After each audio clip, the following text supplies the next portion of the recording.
Hi friends, welcome back to honey P cooks. അപ്പോൾ ഇന്നത്തെ നമ്മുടെ റെസിപ്പി നല്ലൊരു രസത്തിൻ്റെ റെസിപ്പിയാണ്. അതുണ്ടാക്കാനായിട്ട് ഒരു പാൻ എടുത്തു വെച്ച് അതിലേക്ക് ഒരു ടേബിൾ സ്പൂൺ വെളിച്ചെണ്ണ ഒഴിച്ചു കൊടുത്ത് അതിലേക്ക് 1 ടേബിൾ സ്പൂൺ മല്ലിയും അതുപോലെ 1 ടേബിൾ സ്പൂൺ ഉലുവ, 1 ടേബിൾ സ്പൂൺ ചെറിയ ജീരകം ഇവയെല്ലാം ഇട്ട് കൊടുക്കണം.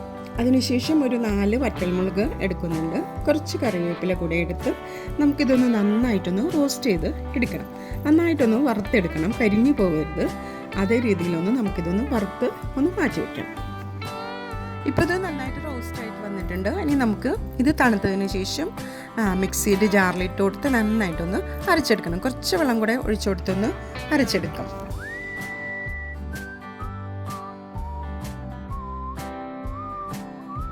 ഇനി വേറൊരു പാൻ എടുത്ത് വെച്ച് അതിലേക്ക് വെളിച്ചെണ്ണ തന്നെ ഒഴിച്ചു കൊടുക്കണം. ഞാനിവിടെ ഒരു 2 ടേബിൾ സ്പൂൺ വെളിച്ചെണ്ണ ഒഴിച്ചു കൊടുക്കുന്നുണ്ട്.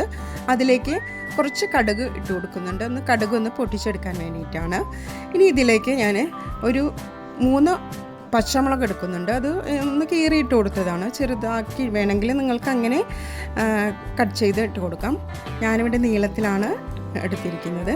ഇനി നമുക്കിതിലേക്ക് കുറച്ച് കറിവേപ്പില ഇട്ട് കൊടുക്കണം. അതിനുശേഷം ഞാനിവിടെ ഒരു നന്നായി പഴുത്ത തക്കാളി എടുത്തിട്ടുണ്ട്. അതൊരു ചെറിയ പീസുകളായിട്ട് കട്ട് ചെയ്തതാണ്. ഇത് 2 തക്കാളി എടുത്തിട്ടുണ്ട്. നന്നായിട്ട് പഴുത്ത തക്കാളിയാണ്. അത് ഇതിലേക്ക് ഇട്ട് കൊടുക്കുന്നുണ്ട്. തക്കാളി ഒന്ന് നന്നായിട്ടൊന്ന് മെൽറ്റായി വന്നതിന് ശേഷം നമുക്കിതിലേക്ക് ഒരു മസാലകളെല്ലാം ചേർത്ത് കൊടുക്കാം. തക്കാളി ഇട്ട് കൊടുത്ത് നന്നായിട്ടൊന്ന് വഴച്ചെടുക്കാം.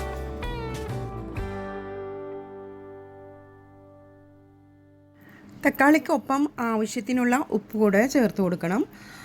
അതിനുശേഷം ഇതിലേക്ക് ഇത് നന്നായിട്ടൊന്ന് മിക്സാക്കി കൊടുക്കുക. എന്നിട്ട് അതിന് ശേഷം ഇതിലേക്ക് ഞാൻ ഒരു 1/4 ടീസ്പൂൺ മഞ്ഞൾപ്പൊടി ചേർത്ത് കൊടുക്കുന്നുണ്ട്. 1/4 ടീസ്പൂൺ മഞ്ഞൾപ്പൊടി ആണ് എടുത്തിരിക്കുന്നത്. എന്നിട്ട് നന്നായിട്ട് ഇതൊന്ന് മിക്സാക്കി കൊടുക്കണം.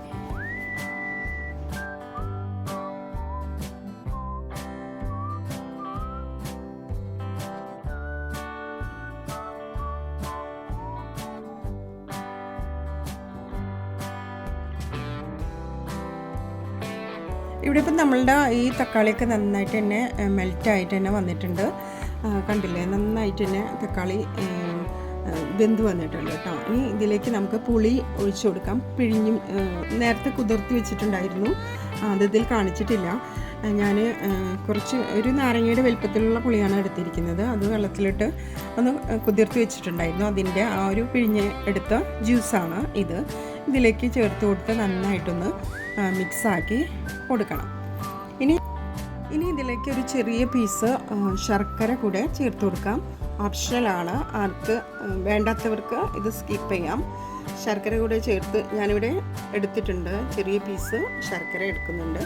എന്നിട്ട് ഇതൊന്ന് നന്നായിട്ടൊന്ന് മിക്സാക്കി കൊടുക്കണം.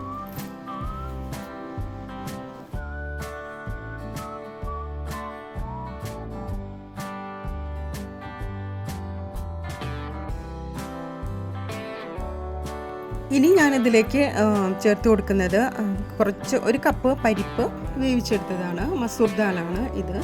1 കപ്പ് പരിപ്പ് ഞാൻ നേരത്തെ വേവിച്ച് വെച്ചിട്ടുണ്ടായിരുന്നു. അത് ഇതിൽ കാണിച്ചിട്ടില്ല. വീഡിയോയുടെ ലെങ്ത്ത് കൂടണ്ടെന്ന് വിചാരിച്ചിട്ടാണ്.